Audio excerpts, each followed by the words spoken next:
Dalai Lama announced his succession plan for his successor. Beijing issues terse response as reincarnation of the next Dalai Lama must be approved by the Chinese central government. Identification must also happen in China. Quad does what SCO couldn't. Quad leaders condemn Pahalgam terror attack, call for perpetrators to be brought to justice.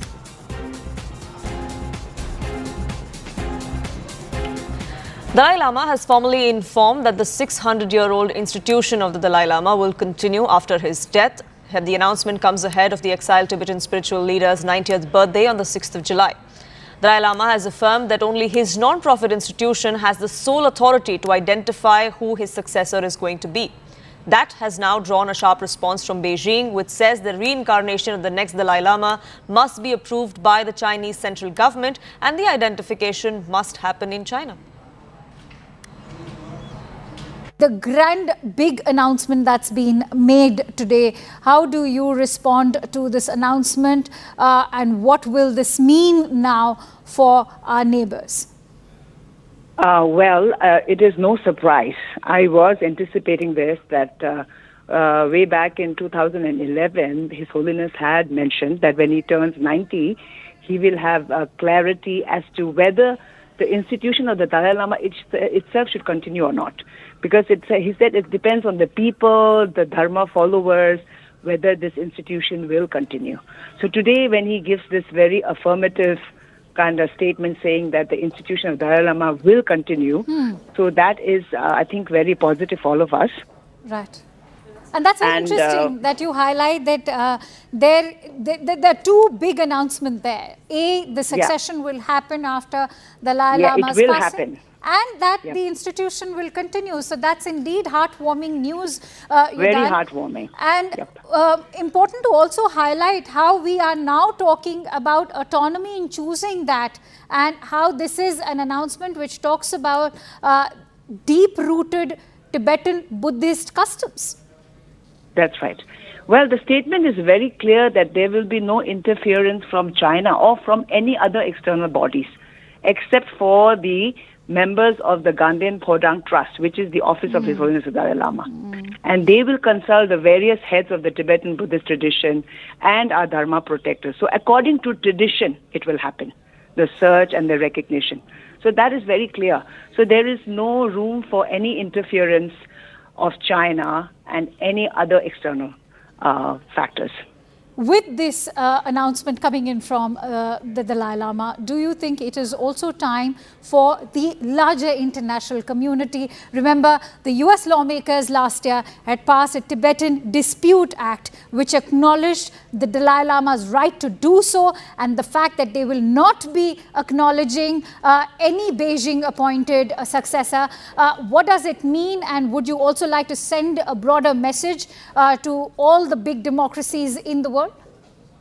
Definitely. So it's not the Tibetan Dispute Act, it's Tibet Resolve Act.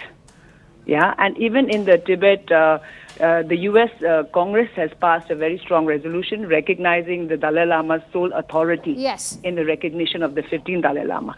I think the world, particularly the democratic world, must uphold that and pass resolutions in recognition of that. It's very, very important. And India is the biggest country because we share same culture, same heritage. So, and also India has a vast majority of people who are also Buddhist in the Himalayan belt and also in many states of India. So I think it is the onus is also on India because this is where the Karam Bhumi of His Holiness is also. Absolutely. He was born in Tibet, but he's here. He's spent a large part of his life, working life in India, and Indian government and the people have been very, very kind and hospitable and hosted us for so many years, and we have freely, kind of exercised our rights to our aspirations and our right to self-determination. But now I think this reincarnation of His Holiness also, I think India will play a role, and I hope that India will play a big role in.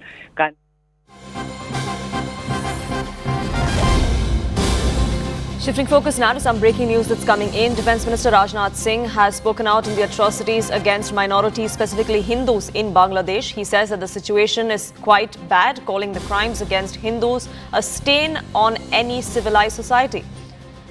We'll try and get you more context of when it is that the defence minister said this. But ever since Sheikh Hasina was ousted, Mohammad Yunus was put in charge of the interim government in Bangladesh. We've seen several such instances of attacks against the Hindu minority community in Bangladesh that have risen over the last few days, over the last few months. Now, Defence Minister Rajnath Singh has raked up that particular issue on a public platform. Akash now joins us, getting us more details. Akash, where is it that the Defence Minister was speaking? In what context was he talking about? And is this something that New Delhi is going to be raising with the interim government of Bangladesh? New Delhi has already raised this issue, at several occasions. And in fact, they are very much in touch with the authorities and diplomats from Bangladesh. But Rajnath Singh was speaking in Bihar, Poonam. And as far as Bangladesh is concerned, the conditions are concerned. So we have seen that how widely it has been reported, the conditions of Hindus, specifically the minorities, because Hindus are are minorities there, and specifically the sort of conditions that they are going through. You rightly pointed out, in the last few months, since the time the government there has been a change in the government, we have seen all these changes, and specifically against Hindus, we are seeing crimes committed by the majority community. And in fact, the condition is in fact widely reported not only on social media, but by the traditional media as well. And at this point in time, Raksha Mantri Rajnath Singh raising it, in front of people in Bihar. We know that how it has been mentioned time and again by other leaders as well, and India has raised it on other platforms as well. Rajnath Singh somewhere said that the situation in Bangladesh is getting quite bad, and whatever is happening there, to the Hindu community, there is nothing less than a stain on the forehead of any civilized society. He was somewhere pointing out that how in a civilized society we cannot tolerate instances like what has been happening in Bangladesh. Now, time and again, we've seen the kind of instances that have come to the fore ever since the ouster of Sheikh Hasina. Akash, we've seen that under the chief of the interim government, Mohammad Yunus, these kind of instances of hate attacks, of crimes against the Hindu minority in Bangladesh have increased, which is why we've seen the defense minister also raise that issue there. You pointed out that the Indian government has raised this issue with its Bangladeshi counterparts, but are we going to now press on that issue further? Is that something that the Defence Ministry could also be looking at, or is this just a comment that the Raksha Mantri made at this particular event? Look, as far as raising this issue is concerned, so of course MEA and the proper channel will somewhere deal the issue, and Defence Ministry has nothing to do with it. But as far as persecution is concerned, so we have seen violence against the community. We have seen attacks on the religious sites, like on temples, or socially and economically as well. We have been seeing reports that how they are excluded, and several sort of other things are reported as well. So definitely India is going to raise it, and somewhere it is an indication that how in fact the government is treating the issue as an important issue, where Raksha Mantri on a public platform is talking about it. So definitely we can see some sort of action by the Ministry of External Affairs, where they are going to raise this issue on a proper platform. But yes, it is quite a big point of worry for the government as well, because we have seen that how government and in fact India has always advocated for equality and for equal rights, no matter which community or which religion or group you belong to.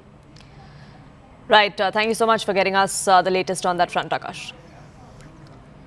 Moving on now, in a significant move, the government has issued new guidelines for ride-hailing apps like Uber, Ola, InDrive and Rapido, allowing surge pricing up to 2 times the base fare, which is now a hike from the earlier limit of 1.5 times. This is only during peak hours. Off-peak fares must be at least 50% of the base fare. Driver or passenger cancellations without valid reasons will now incur a penalty of 10% of the fare. It is being capped at ₹100. The amount will be shared between the aggregator and the affected party. Cab aggregators have also been told by the government to ensure that drivers have at least 5 lakh health insurance and 10 lakh term insurance. Auto rickshaws, bike taxis are all covered under this new policy, which means that surge pricing will now be effective even on the two-wheelers and autos that you would hail on these apps. States have been given 3 months to adopt these particular guidelines, but there is a mixed response that we're seeing both on ground and on social media for it. Will it be beneficial to you, or how do you see this very move as? See, nothing will come in our pocket now. Because see, in earlier scheme of 2020, it was 1.5 times surge price was allowed by central government. Now, in this 2024, they have made it twice. Nothing is going to come to my pocket, means my driver's pocket. In fact, we are agitating to increase the base fare for us. Because in Mumbai, if you say base fare, for the taxi it is 31. So original scheme says not less than 50%. So 15.50 paisa should have been base price for us. Now it is to be seen that state government has brought it down to 25% only. So today, as if we are getting only 8 rupees, so they are bringing it down more, 7.75 paisa. So this is nothing but they are pleasing these operators, these companies, and finishing the lives of my drivers. So, sir, what do you think would be a good move for you all? Do you think the state government should intervene or should the central government intervene?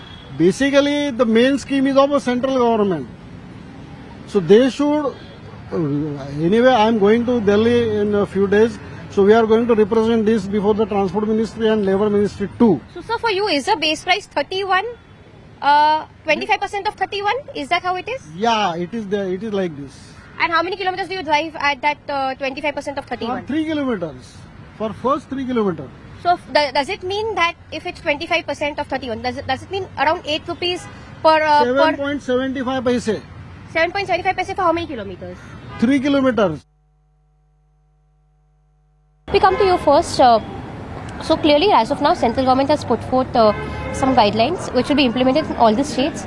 It clearly says that when it comes to surge pricing during peak hours, it can go up to 2x the amount that it actually is. So, as an end consumer, considering the fact that you all use Ola, Uber, how do you see this move being beneficial to you, or will it not be beneficial to you? I would say that it is not that beneficial for us if you are traveling from a long distance, and it is Mumbai obviously, and there is a lot of traffic. तो उसकी वजह से बहुत issues होते हैं. अगर we are not traveling in peak hours, then it's fine, but peak hours से ज़्यादा होगा तो we have to look our expenses and everything also. So right. I wouldn't agree with that. It is not that friendly because as an outstation, not getting autos or Ubers on time, we need to cancel because lectures के लिए due है वो सब. So that is not very much friendly for us as well. And do you also often come across instances where the cab drivers keep cancelling your rides? Yeah, way too much across Ola, Uber, Rapido, everywhere.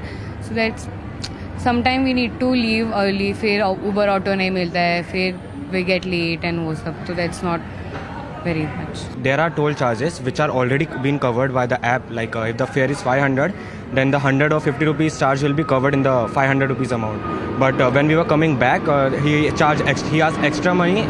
Like the toll was 50 or 100, he asked extra money. So yeah, then he told that that app is showing the amount, but you still have to pay extra. Depend करता है कि decision क्या लिया जा रहा है. अगर बढ़ता है तो इस तरह से क्लोज भी है इंडस्ट्री को. जो मोस्टली गरीब लोग हैं या कोई इससे कोई प्रॉपर जो अफोर्ड नहीं कर पाते, उनको भी चीज़ अफेक्ट कर सकती है. और अगर इजी वे टू कम्युनिकेट देखा जाए तो अगर रैपिडो या ऊबर है और काफ़ी सोर्सेज हैं जो खासकर मेन जो लोगों का मौसम ख़राब होता है, कुछ हैं ईजिली कम्यूट नहीं कर पाते, तो एक सोर्स है ईजिली किसी को रीच करने के लिए. ये चेंज बहुत अच्छा है क्योंकि आपको पहले ही पता चल जाएगा कि आपको कितना पे करना है, तो ये बहुत अच्छा है.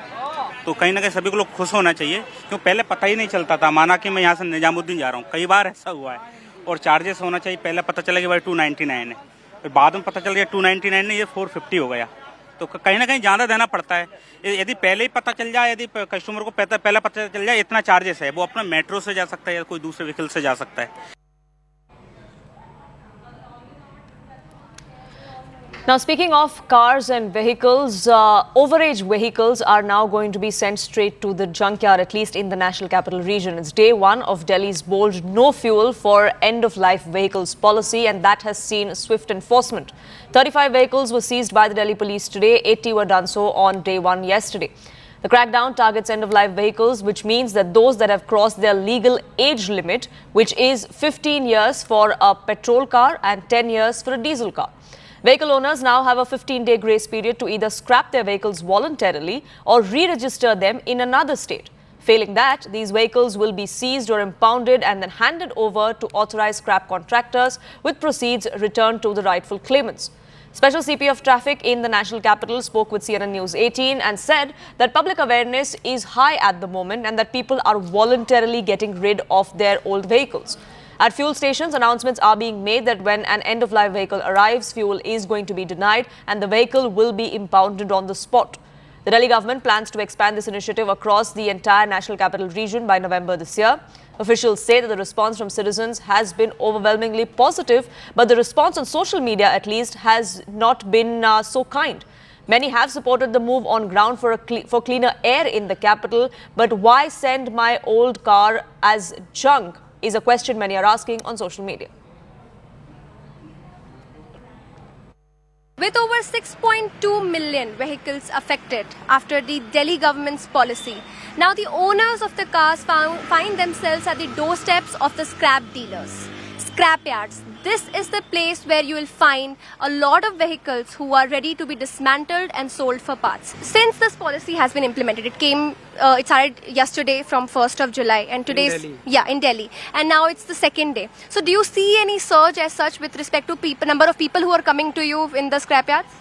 Yes, so we are essentially a RVSF, Registered Vehicle Scrapping Facility, and earlier we have our website also, oxygenauto.in, and we were getting inquiries from our website. We do marketing also, but since yesterday there is a surge in the volume and a lot of customers are calling us to get their vehicles scrapped through the government, relevant legal process. Scrapping policy में customer जो हमारी website पे search करते हैं, searching पे वो customer हमारी website पे लिंक पे जाके वो अपना कॉन्टैक्ट नंबर जैसे शेयर करते हैं, तो जैसे ही वो शेयर करेंगे तो व्हाट्सएप पे वो सीधा वो डायरेक्ट व्हाट्सएप पे जाएंगे और विद इन 30 सेकंड में उनको प्राइस, वो स्क्रैपिंग का प्राइस वो मिल जाता है. First thing is let's keep the fear aside.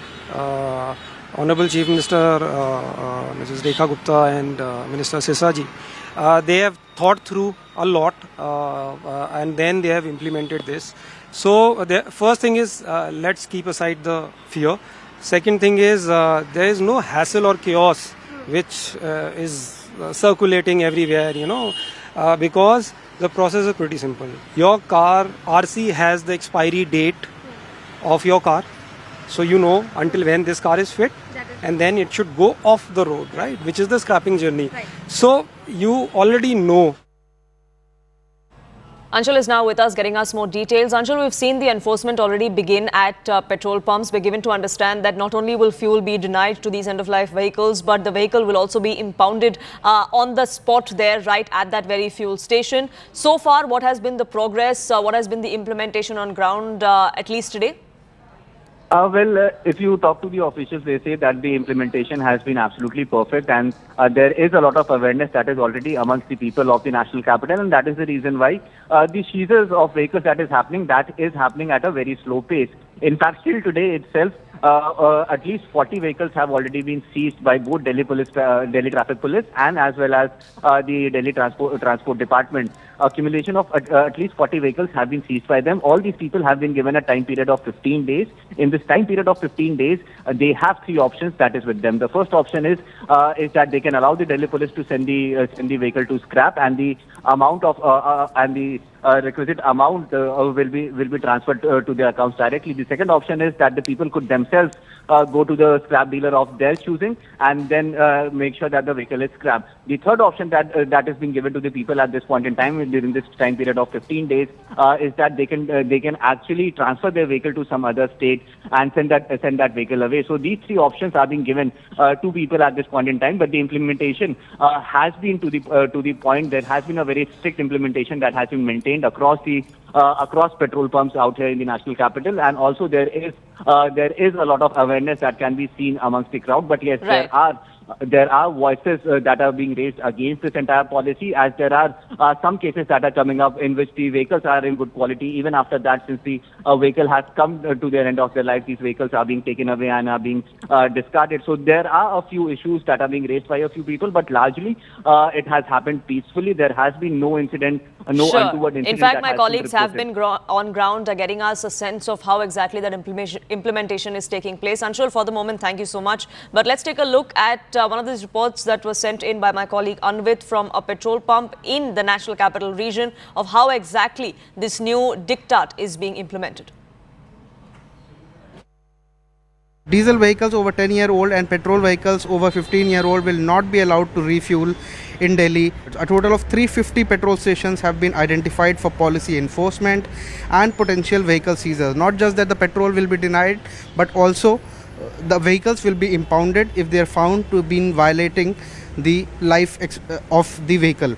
This move was initiated by the Commission for Air Quality Management in collaboration with Transport Department, Delhi Police and traffic personnel in a bid to curb air pollution in National Capital. You can see a board here at this petrol pump that clearly mentions that fuel will not be dispensed to end-of-life vehicles. We also have Anil Prasad ji, who is the supervisor of this petrol pump. Sir, क्या directions हैं government से जो vehicles आएंगे उनको आप लोग petrol और diesel देने के लिए मना किया गया है? जी हाँ सर, दिल्ली गवर्नमेंट ने हमें जो है एक जो लागू कर रखा है यहाँ पे और हमें जो है सर्कुलर दे रखा है कि जो भी पेट्रोल और सीएनजी की गाड़ियाँ हैं 15 साल पुरानी होंगी उन्हें जो है कोई भी ईंधन और गैस नहीं मिलेगा और जो डीजल की गाड़ियाँ 10 साल पुरानी होंगी उन्हें जो है डीजल नहीं दिया जाएगा। उसके लिए उन्होंने यहाँ पे ANPR करके कैमरे हैं जो ऑटोमेटिक नंबर प्लेट को स्कैन करते हैं और वो जो है एक साउंड बॉक्स लगा रखा है जो कि उस गाड़ी का नेम प्लेट बताएगा, साथ में ये भी बताएगा ये गाड़ी जो है एक्सपायरी है। अच्छा। उसके बाद यहाँ पे जो है दिल्ली गवर्नमेंट ने जो है अपने जो भी कर्मचारी हैं ट्रैफिक पुलिस और पुलिस जो है यहाँ पे डिप्लॉयड कर रखी है। हमारे जो भी अटेंडेंट हैं वो जो है उनको सबको बताएंगे ये गाड़ी जो है एक्सपायरी है और वो अपने जो उनके पास जो मशीन है उसमें जो उसका नंबर डाल के उसको पूरा स्कैन करेंगे, उसके बाद जो है उस गाड़ी को रिस्पॉन्ड किया जाएगा।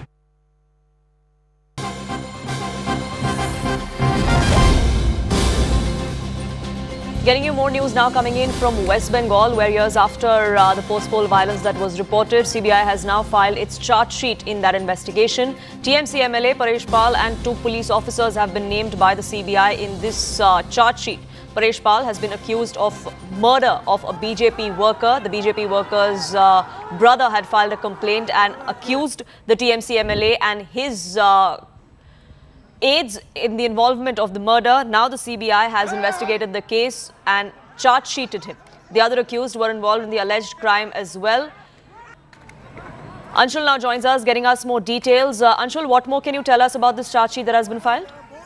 Well, yes, this is a massive step forward in the investigation that has been carried out by the Central Bureau of Investigation in the post-poll violence that happened in West Bengal in the year 2021 after the state assembly elections. Now, remember, after the elections were held, there were massive spew of violence that happened, especially in Kolkata, where it was alleged that that the members of TMC had actually gone ahead and ransacked the BJP office, were involved in killing of BJP workers, and were also involved in other heinous crimes as well. It is at this point that this entire investigation was eventually handed over to the Central Bureau of Investigation, and 4 years after the investigation has been conducted, the first charge sheet in this entire matter has been filed. This charge sheet actually names the Trinamool Congress MLA, who is a strongman in that entire area. Apart from this, 2 police officers have also been named. Not only this, but this charge sheet has been filed against at least 3 to 4 other accused who were part of the Trinamool Congress and were actually involved in the murder of BJP leader and BJP supporter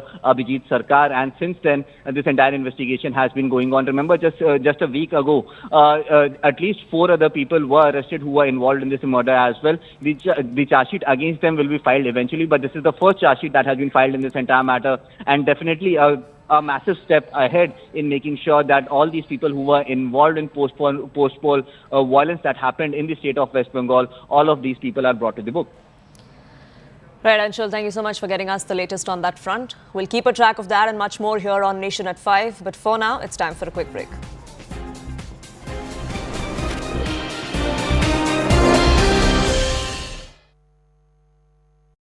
This is The Drive. This is News 18 Network.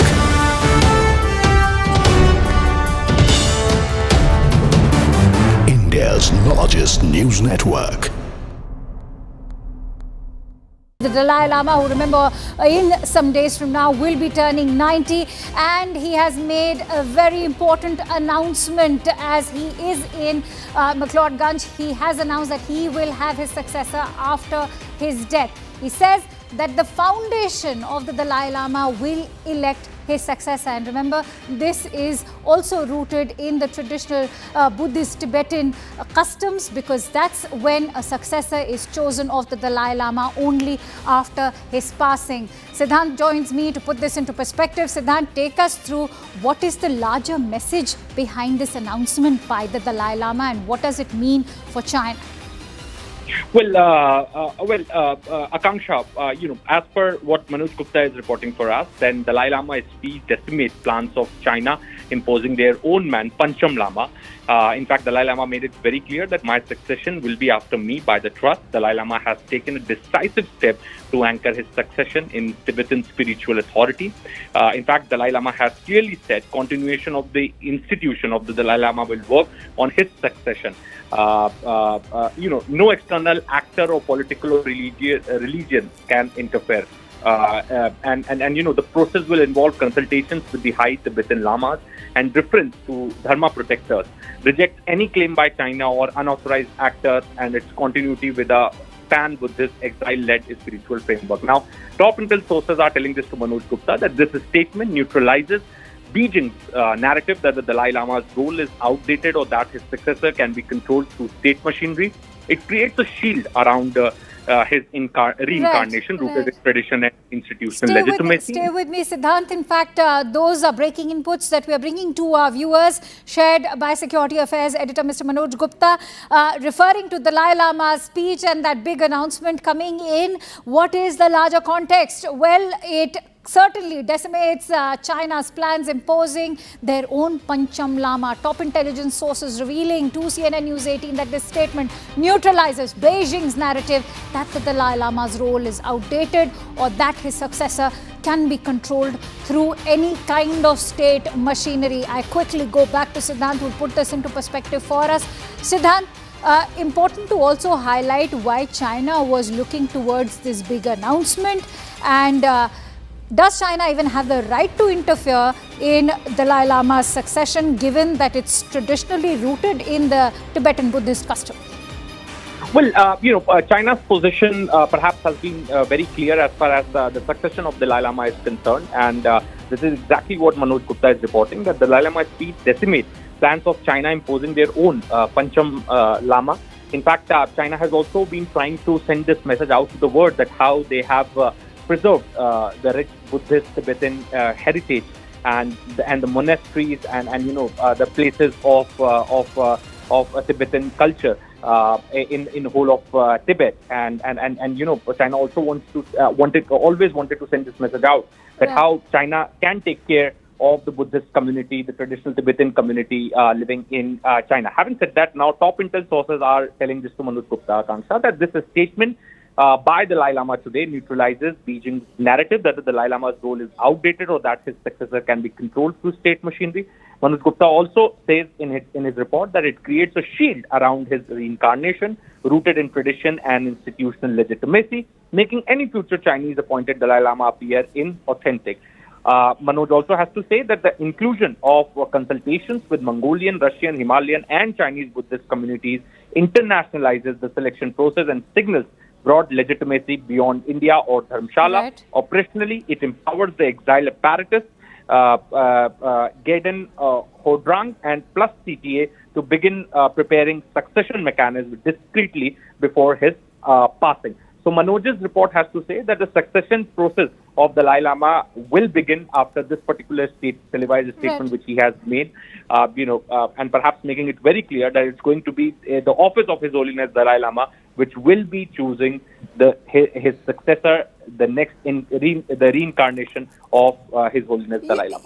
Interestingly, Siddhant, that's also in conjunction with what the United States has been calling for. Remember, US lawmakers last year had passed a Tibet Dispute Act, which categorically stated that they will not recognize any Beijing-appointed Dalai Lama, and that this decision...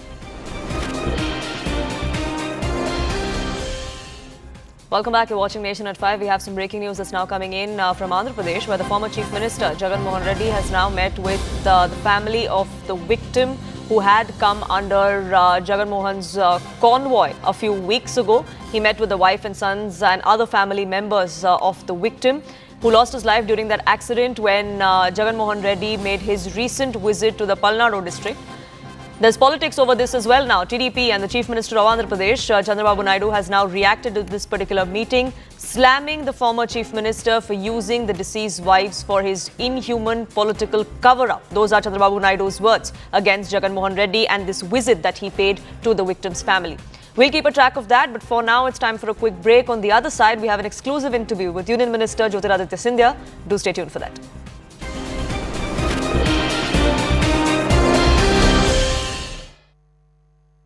Brought to you by This is News 18 Network.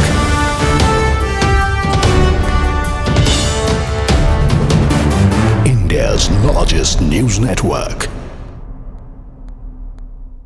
The Dalai Lama, who remember in some days from now will be turning 90, and he has made a very important announcement as he is in McLeodganj. He has announced that he will have his successor after his death. He says that the foundation of the Dalai Lama will elect his successor. And remember, this is also rooted in the traditional Buddhist Tibetan customs, because that's when a successor is chosen of the Dalai Lama only after his passing. Siddhant joins me to put this into perspective. Siddhant, take us through what is the larger message behind this announcement by the Dalai Lama and what does it mean for China?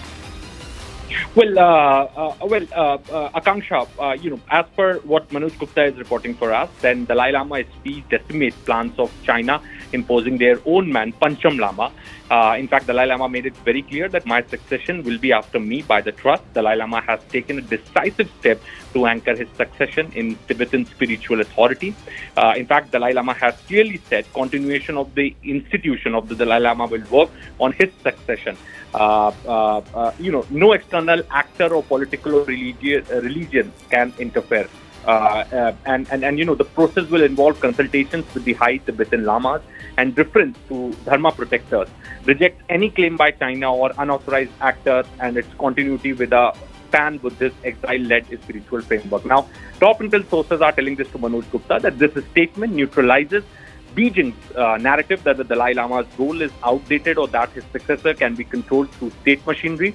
It creates a shield around his reincarnation, rooted in tradition and institutional legitimacy. Stay with me, Siddhant. In fact, those are breaking inputs that we are bringing to our viewers, shared by Security Affairs editor Mr. Manoj Gupta, referring to the Dalai Lama's speech and that big announcement coming in. What is the larger context? Well, it certainly decimates China's plans, imposing their own Pancham Lama. Top intelligence sources revealing to CNN News 18 that this statement neutralizes Beijing's narrative that the Dalai Lama's role is outdated or that his successor can be controlled through any kind of state machinery. I quickly go back to Siddhant, who will put this into perspective for us.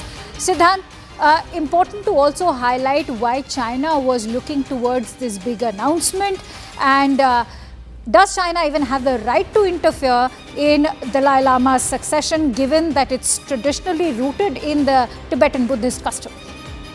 Well, China's position perhaps has been very clear as far as the succession of Dalai Lama is concerned, and this is exactly what Manoj Gupta is reporting, that the Dalai Lama's speech decimates plans of China imposing their own Pancham Lama.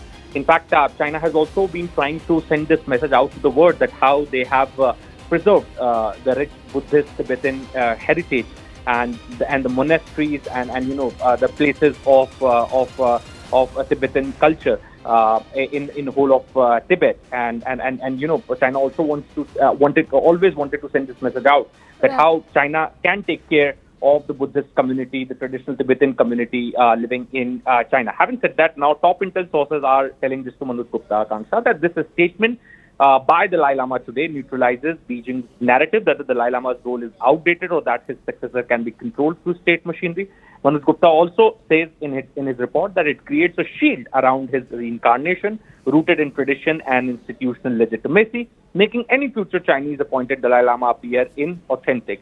Manoj also has to say that the inclusion of consultations with Mongolian, Russian, Himalayan and Chinese Buddhist communities internationalizes the selection process and signals broad legitimacy beyond India or Dharamshala. Right. Operationally, it empowers the exile apparatus, Gaiden Hodrang and plus CTA to begin preparing succession mechanisms discreetly before his passing. So Manoj's report has to say that the succession process of the Dalai Lama will begin after this particular televised statement which he has made, and perhaps making it very clear that it's going to be the office of His Holiness Dalai Lama which will be choosing his successor, the next the reincarnation of His Holiness Dalai Lama. You know, interestingly, Siddhant, that's also in conjunction with what the United States has been calling for. Remember, US lawmakers last year had passed a Tibet Dispute Act, which categorically stated that they will not recognize any Beijing appointed Dalai Lama, and that this decision to have a successor is going to be chosen by their foundation. So what is the role over here of Washington, say, which is also going to be keeping their eyes on this announcement?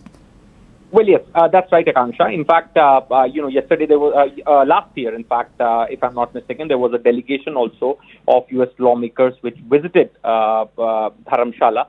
In fact, after which they, in fact, came to New Delhi to meet the Indian government officials. So there has always been the backing by and in fact the support from the US government to the entire Tibetan cause. But having said that, Beijing has declared that in the past that selection of the next Dalai Lama must comply with the Chinese law. In fact, the State Religious Affairs Bureau issued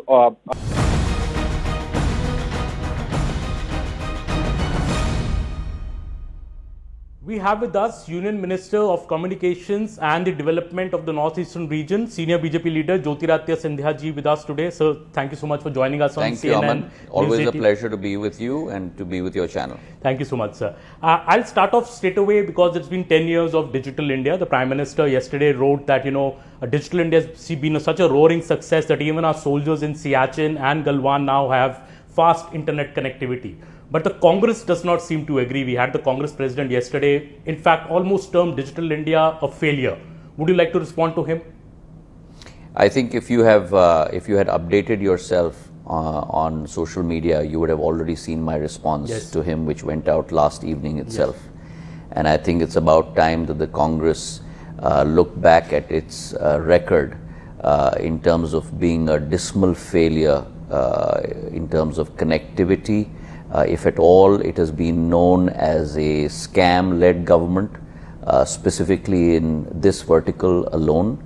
The Prime Minister Narendra Modi's government has led a new renaissance, if you will, in terms of not only digital connectivity, but also telecom connectivity. Because please remember that this invisible highway is the precursor and is the basis on which all the digital content across the world moves.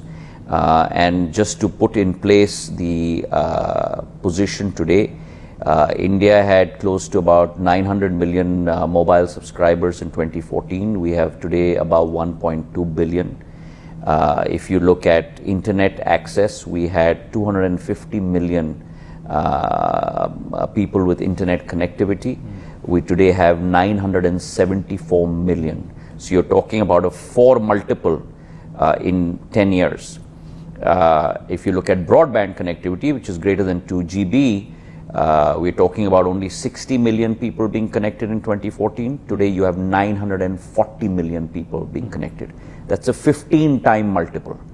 Now what has that led to? That gateway, that carriageway, if you will, the fact that we've, and I've said this many times, we followed the world on 4G, we walked with the world on 5G, we will lead the world on 6G. India has had the quickest rollout of 5G in the world. In 22 months, close to about 500,000 BTSs and towers being put up. Close to 4.5 lakh crores of capex by private sector and public sector telcos. Close to 99.6% of districts in India being connected, 82% of population being connected. Today, close to 300 million people on 5G in India. That is a revolution, and that revolution has led to the next innovative jump that Prime Minister has created, his ability to be able to foresee where India needs to lead the world, where challenges of being disconnected can be turned into opportunities of complete connectivity, and transforming that. In my professional world and business world, I was always taught that 1% of success is ideation and 99% is execution. In Prime Minister Narendra Modi ji, you see the blend of both, the capability to ideate and then the capability to execute on that ideation to transform opportunities for the people of India. Today with DBT and UPI, India leads the world. We are no longer following the world, we are no longer following a trend, we are leading the trend, we are making the waves, we are making the trend. The fact that you today have 46% of the world's digital transactions taking place in India, 46% of the world's digital transactions. The UPI model, the DBT model, becoming case studies for nations across the world. Developed nations coming to India and saying, we would like to avail of this technology. And the Prime Minister's theory of his G20 nomenclature of one earth, one world, one earth, one family, Vasudeva, India's concept of Vasudeva Kutumbakam, the world is one family, giving out this technology to even advanced countries. Today you have close to about 1.75 billion transactions taking place in a year on DBT, UPI, on digital mode. $2.85 trillion directly going to your account. And unlike what Mr. Kharge said yesterday, where his own party's Prime Minister had said that 1 rupee from the center results in only 15 paise reaching the ultimate beneficiary. When the Prime Minister of India, Narendra Modi, presses the button today on PM Kisan Samman Yojana of making sure that 2,000 rupees goes into every bank account of every farmer, exactly 2,000 rupees goes into the bank. On Ladli Behna Yojana in Madhya Pradesh, when 1,250 rupees a month, every month is transferred into 1.4 crore Ladli Behna accounts. These are not small numbers, easy to pronounce, but difficult to execute. It reaches their account. And not only that, Aman Sharma or Jyotiraditya Scindia will get an SMS alert on their mobile that 1,250 rupees or 2,000 rupees has been deposited into your account. Now that is the efficacy of the digital system. It cuts across red tape, it cuts across corruption, it cuts across layers of systems and results in direct credit into people's accounts. And that's the model that the world is looking to India to be able to emulate. And that birth of that paradigm, the credit of that goes particularly only to one person, and that's Prime Minister Narendra Modi. So the Starlink entry into India, the license is being given and Elon Musk's company will soon be in India, we hope. But how will this help India? Do you think India is ready for SATCOM? I'm surprised, Aman, that you're saying this, that is India ready for SATCOM? I believe India will be the largest SATCOM market in the world. Don't forget, we house 17% of the world's population. We have highest levels of penetration and connectivity in our country, right? And what does SATCOM do? SATCOM is not necessarily a competitor to that box that you've got in front of you that's helping you ask the questions, right? SATCOM is a complement for every consumer.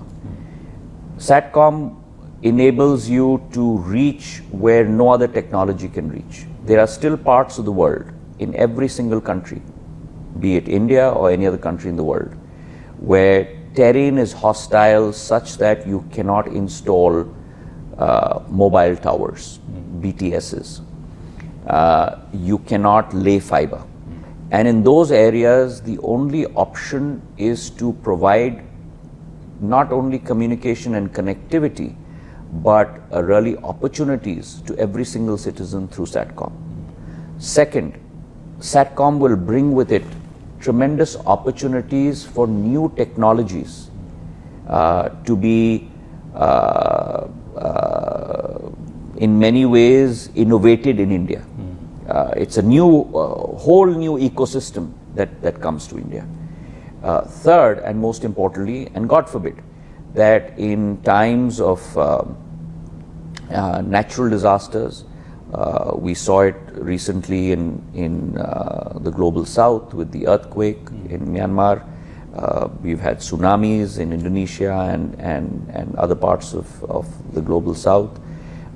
In those kind of environments, the only technology when your normal systems of communication are down is SATCOM.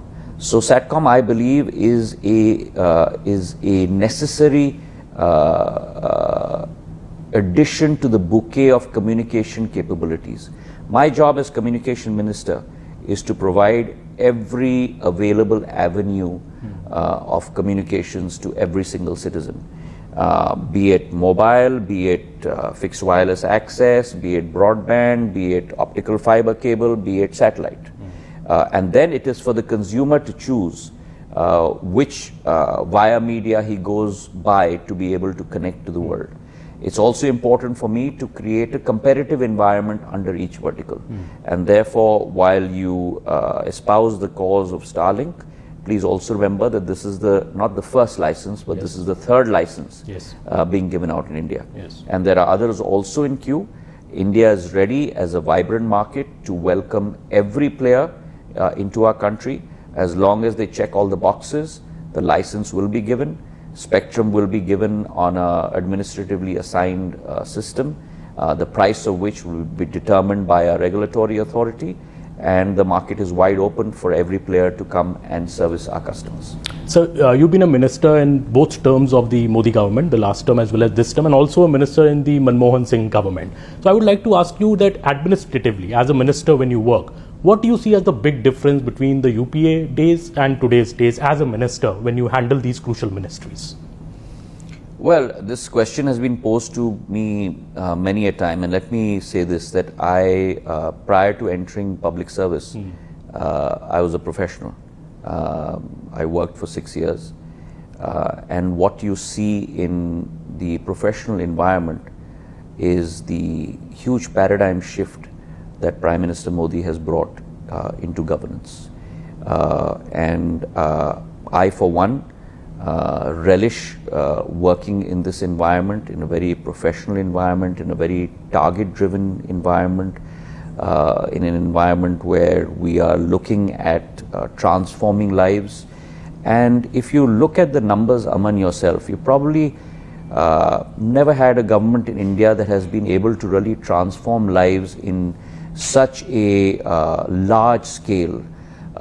You talk about 55 crore Jan Dhan accounts, of which 30 crore are women accounts. When you talk about Ujjwala Yojana, you're talking about 10 crore women that have been supplied a stove and a gas cylinder. When you talk about the Ayushman card Yojana, where there's a 5 lakh insurance package for every single citizen in our country, and mind you, that's not location specific. Now that's a big game changer which people have not marked out as yet. But if I am an Ayushman card holder and God forbid I'm from Madhya Pradesh, but I get sick in West Bengal or in Bihar or in Jammu and Kashmir, I can get treated by the nominated hospitals in those areas, which was never the case, and get reimbursement from. So you're talking about 36 crore people under that scheme. You're talking about, please understand, you're talking about the populations of Europe under one scheme. You're talking about the populations of the United States of America under one scheme, and all documented, all in a database, all monitored, zero amounts of leakage, using DBT to transfer the benefits direct to people. This is change on a social scale that our country has never ever witnessed before. Leave alone, I'm not even starting with you on the infrastructural changes. My last portfolio, from 74 airports in 10 years, in 74 airports in 65 years, we've gone to 158 airports in 10 years. That's a 2x change. So some people tell me that Mr. Modi runs like a professional, a CEO-driven kind of an approach in governance, which has really brought about these changes. Absolutely, because in him you have, Aman, the capability of having seen the pida at the grassroots level, having changed that, and if I may use an English term, really a chrysalis of that, and change that on a state level model in Gujarat, and now doing it on a national level, and if I may say so, many issues of India taking to a global level.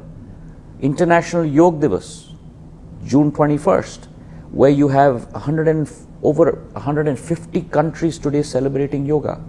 That is India's soft power that Prime Minister Narendra Modi today has taken to the global level. This was never the case before. Bringing you to some political questions, I've always known you to be a very outspoken leader. Even in your previous party, you had your voice heard through. Someone similar is maybe Mr. Shashi Tharoor, who's been speaking his mind out, but obviously is not getting too much praise for that from his own party, which is questioning him. What do you think is happening there? Does the Congress not have this culture that if people speak out, they are not backed up, and they are in fact criticized for speaking for something good in the country? So I can no longer speak for a party that I am no longer a member of. That is their issue for them to work on. I am a member of the Bharatiya Janata Party. I am focused on Ekatma Manavvad, Antyodaya, transformation of people's lives, working under the leadership of Prime Minister Modi. As far as the Congress is concerned, I don't think anyone's happy. I don't think people inside the Congress party are happy. I don't think the public of India is happy with the Congress party. I only think certain leaders of the Congress party are happy with themselves. And I think that's the conundrum that the Congress faces today. Because I rest my case. I see that because we saw the situation in Madhya Pradesh when you were there, and we see this play out state after state. Now, the recent case of Karnataka, for example, D.K. Shivakumar. I was really shocked, to be very candid with you. I was really shocked that the Congress president issues a statement saying that the decision of leadership change will be taken by the High Command. Who is the High Command who's higher than the Congress president? And this is not a statement that Aman Sharma has made. This is not a statement that a Congress worker has made. This is a statement being made by the Congress president himself. So the people of India want an answer to that. The Congress also, and especially Mr. Rahul Gandhi, have been very critical of Operation Sindoor as well. They have even questioned the credibility of the Prime Minister. They've been citing Mr. Trump's statement. They've been calling for a session. Do you think such a criticism of an Operation Sindoor, operation against Pakistan-based terrorism is justified? The Congress party is only committed to a single thought. And that is how it will enable itself to grab power, whether it's on a state basis or a national basis. And if that is its goal, the only means of securing that goal it sees is criticism. And in that process, even if it is criticizing the country, which patriot will go outside this country and bring the country down? When a government that has taken retribution for terrorism that has come across the border and taken such strong action, in earlier instances, whether it was Balakot or the surgical strike, you said it never happened. You asked for evidence. When it happens, in the case of Operation Sindoor, which you accept for once, at that point of time, you question as to why did that attack take place. विचित्र स्थिति है Congress party की. देश को नीचे दिखाने के लिए कोई मौका छोड़ा नहीं जाता. आज भारत प्रधानमंत्री जी के नेतृत्व में विश्व व्यापक सोच और विचारधारा और शांति की विचारधारा से आगे बढ़ रहा है. लेकिन अगर कोई देश भारत के साथ अत्याचार करेगा तो जैसे प्रधानमंत्री जी ने कहा, अगर गोली वहां से चलेगी तो गोला यहां से चलेगा, और वो हमने सिद्ध करके दिखा दिया है। पाकिस्तान को पूरी तरह से ध्वस्त करके, ताकि वो आए हमारे पास हाथ जोड़कर कि कृपा करके इस रणभूमि में शांति लाइए। That is when we stopped. Emergency also, your party is with the 50 years of emergency. Your party has, run a full campaign. Congress says, why rake up something which happened 50 years ago? You see, when truth comes out, it hurts. When I was in the Congress party, as a Congress party member, I had spoken against the imposition of emergency. When I was in the Congress party, as a Congress party member, I had spoken in favor of the abrogation of Article 370 as a worker, as a member of the Congress Working Committee, as General Secretary. Because for me, it is India first. And when the darkest chapter of India's democratic history has occurred on the 25th of June of 1975, Hindi में हम कहते हैं ना कि उसकी जयंती नहीं, लेकिन इस बार 50वीं बरसी हमने मनाई है, because it is important to remind every single generation of that darkest moment of India's democratic history, so that no one has the guts or even the thought to be able to think of imposing that kind of environment ever again. My last question before I let you go, on the Northeast. So it will be unfair if we don't want to ask a question on that. I think the development in the Northeast has been a phenomenal, success of this government. You're taking a rail line to as well next. How would you describe that? Is that one of the biggest, maybe unsaid successes? So it's been a transformation under Prime Minister Narendra Modi.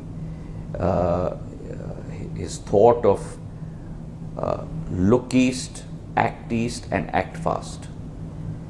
The Northeast, and Aman, I'd love to spend some time with you on one session on the Northeast alone, because it's not something I can sum up in a couple of sentences. Historically, the Northeast has been a pivot, and I'm using that word in quotes, a pivot for India, in terms of it's been a setu connecting the world to the global South. And over time, over the last 60 years, a region that has always looked outward has been forced by successive Congress governments to look inward. It is Prime Minister Modi that is turning that paradigm around again for it to look outward, which is why you see 5 lakh crore worth of investments going in over the last 10 years, which is why you're seeing close to about from 9 airports going to 17 airports, building out where you built connectivity of rail lines to, you're building it out to 8 states, where you're seeing potential across the board. 23rd of May, we had a Northeast Investment Summit where Prime Minister Modi ji was there, all the 7 chief ministers, 1 governor, and a 10-month road show with all chief ministers. We brought together 4,18,000 crores worth of investment for the Northeast. And it's not state specific, spread across every state, opportunities across the board, from hydropower to agar wood to handloom to textiles to tourism, pretty much across the board, FMCG products, and 50,000 to 60,000 crores worth of investment for each state. It will galvanize these states. And Prime Minister Modi's thought that this must be, something will surprise you. Flight from Agartala to Mumbai is the same as a flight from Agartala to Bangkok. And a flight from Guwahati to Chennai is the same as a flight from Guwahati to Singapore. And therefore, this region can become your connector to all of these markets to the ASEAN.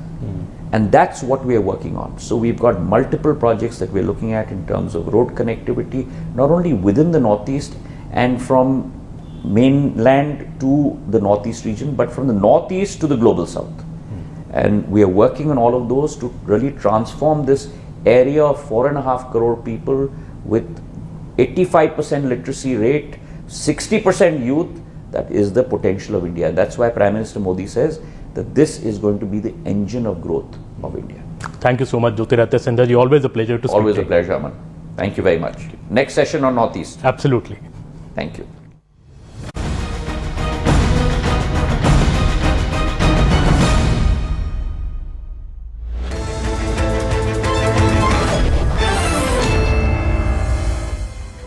Welcome everyone. Thanks a lot for staying with us. You're watching Plain Speak with me, Shivani Gupta. In a big diplomatic win for India, the Quad grouping that includes India, US, Australia and Japan unequivocally condemned the Pahalgam terror attack that claimed the lives of 26 innocents in one of the worst and horrific attacks on civilians on Indian soil. The Quad also called for the perpetrators of the attack, their enablers, financiers and organizers to be brought to justice without any delay. The strong worded statement of intent comes merely 6 days after China and Pakistan colluded to use the SEO platform to not only undermine India's Operation Sindoor, but instead tried to deflect the blame of Pakistan's internal troubles towards India. India stood its ground, remember, with Defence Minister Rajnath Singh refusing to sign a joint statement. Now that the Quad has spoken in one voice, will that carry a greater message across the world? Maybe some other notable global bodies will also come to realize what they need to do? Will China and Pakistan finally take note as well? What is the global message from this Quad meeting and this statement? We'll take that and more up with our guests in just a bit. While there was no terror reference at the SEO meet, thereby resulting in no joint statement as India refused